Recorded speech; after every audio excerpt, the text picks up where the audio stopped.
Mahigot man ang seguridad na pigpapautob kan Philippine Coast Guard pasakaw para sa mga pasahero kan RORO o roll-on roll-off para sa mga mapasiring sa probinsya nin Masbate vice versa.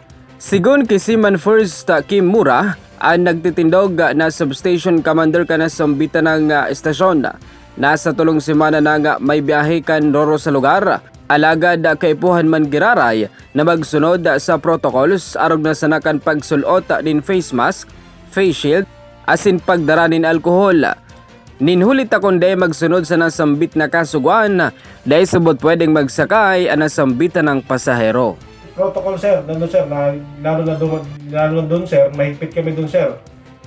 Pag walang face shield, walang face mask, at the same time walang alcohol na dala-dala sir, hindi namin sir ina-allowed na makasakay sa cargo passenger RORO sir. Mientras tanto sa sahiban ng pagkikipag-ulay kay Mayor Nino Tayco, magkakaigwaman subot nin water search and rescue training para sa mga empleyado kan LGU Pasakaw, katabag ang Philippine Coast Guard.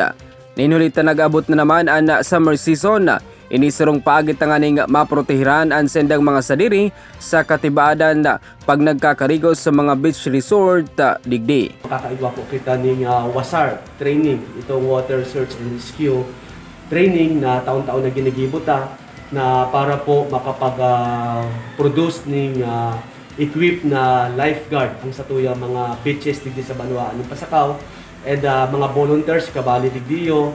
DRR office, asin po nagagad kita at least one representative from barangay para po gabos po iniyo sabi kayan maging katabang nato para sa pag-monitor kan sa tuyang mga turista.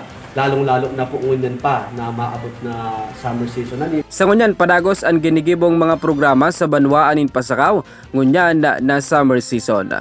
Yan ang dagdag na bareta gikan sa One Media TV 48 Naga Jerome Breeze para sa News Force Bicol.